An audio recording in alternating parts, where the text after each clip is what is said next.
Nin ye an ka podcast sendaɲɛko 106nan ye min bɛ lase Banɛma Sogoba ani Nathaniel Dambele fɛ. Bi Juma mɛ kalo tile 9 san 2025 an ka bi verse kalata bɛ bɔ Korintɛkaw la. Korintɛkaw fɔlɔ ta sura 12 a verse 12. O yɔrɔ bɛ a fɔ an ɲɛna ko ayiwa mɔgɔ farikolo yɔrɔw ka ca nka farikolo kelen don. O yɔrɔw ni u caya bɛɛ ye farikolo kelen ye cogo min na, Krista fana bɛ ten. Bi Krista farikolo tilatilalen don dénomination caman ni ɲɔgɔn cɛ, walima jɛkulu caman ni ɲɔgɔn cɛ. Ciden Paul ale bɛ an hakili jigin ko an ye farikolo kelen ye Krista la. Église bɛɛ kelen kelen, baarada bɛɛ kelen kelen, danaba bɛɛ kelen kelen,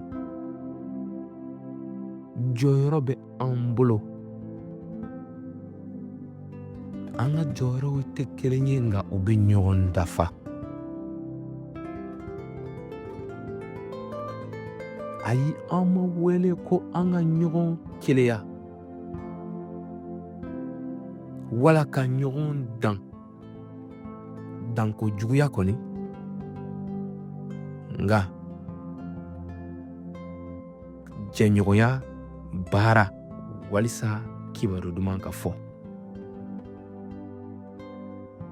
Ala bɛ an wele ka baara kɛ ɲɔgɔn fɛ, hali k'a sɔrɔ an ka baarakɛtaw tɛ kelen ye, nka k'a kɛ ni kunkilenna kelen ye, o min ye ka Krista tɔgɔ kɔrɔta, ka nɔɔrɔ da Krista kan. Welewele kan, i ka i dusukun dayɛlɛ tɔw ye, hali ni u tɛ delili kɛ i n'a fɔ e b'a kɛ cogo min na. Delili kɛ walasa Krista farikolo ka kɛ kelen ye.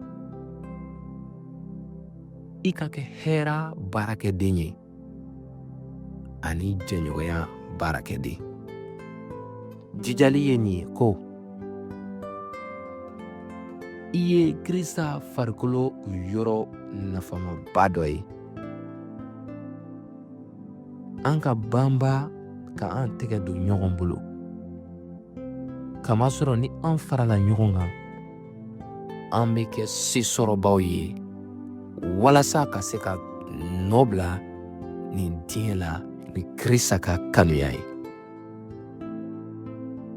Ni laseli kɛra ka bɔ Delivery par Christ yɔrɔ, ka kibaru duman fɔ ni dɔnkiliw ye.